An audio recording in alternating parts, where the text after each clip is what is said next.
Ilang araw bago ang botohan, binisita ng mga opisyal ng Commission on Elections National Headquarters ang mga evacuees sa La Carlota City na apektado ng pagputok ng Bulkang Kanlaon noong Nobyembre o Disyembre. Tinuruan din ng mga ito kung paano bumoto gamit ang bagong sistema ng halalan. Si Paul Montibon magbabalita.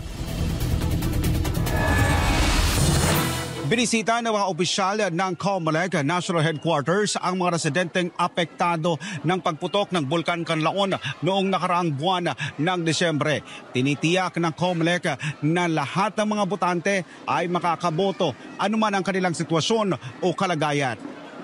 Mismong si COMELEC Chairman Attorney George Garcia ang tumungo sa La Carlota City upang personal na himukin ang mga residenteng nasalanta ng kalamidad na huwag hayaang hadlangan ng trahedya ang kanilang karapatang bumoto sa darating na Mayo 12. Sa ilalim ng Voters Education Program ng COMELEC, itinuro sa mga evacuee ang tamang proseso ng pagboto mula sa maayos na pag-shade sa pangalan ng mga kandidato hanggang sa wastong paraan ng pagsumite ng kanilang balota sa vote counting machine upang masiguro na bawat boto ay mabibilang at maririnig. Wala tayong iwanan dito.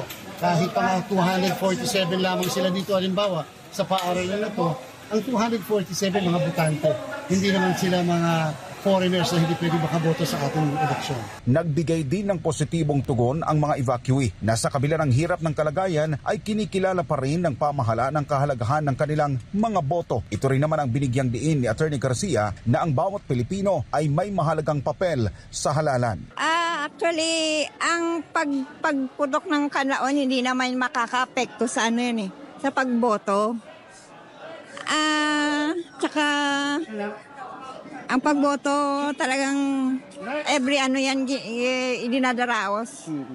Hindi yan makaka-apekto sa ang pagputok ng Bulkan, hindi makaka-apekto yan sa pagboto namin. Bagamat nananatili ang hamon ng kalamidad, umaasa pa rin sila na matutugunan ng pamahalaan ang kanilang pangangailangan, lalo na ng mga nasa laylayan ng lipunan.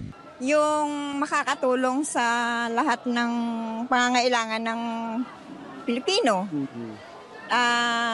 Lalo na yung sa ngayon yung kalamidad, yun yung number one naming hinihingi ng tulong yung sa kalamidad na nangyayari sa amin ngayon.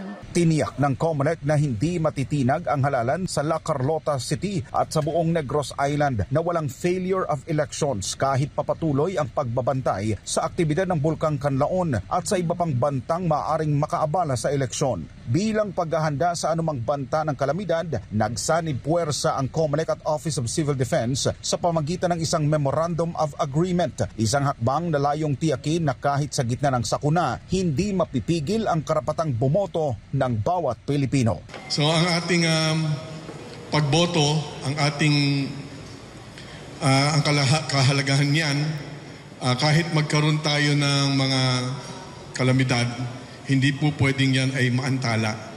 Dahil ang boto ng bawat isang mamamayan ay napakahalaga. Kaya marami kaming kinilala ang pwedeng pagsamahan ng COMELEC upang itong karapatan na ito ay mangyari kahit na meron tayong kalamidad na hindi naman natin makokontrol. Mula dito sa lalawigan ng Negros Occidental, para sa Diyos at sa Pilipinas kumahal, ako si Paul Montibon, SMNI News.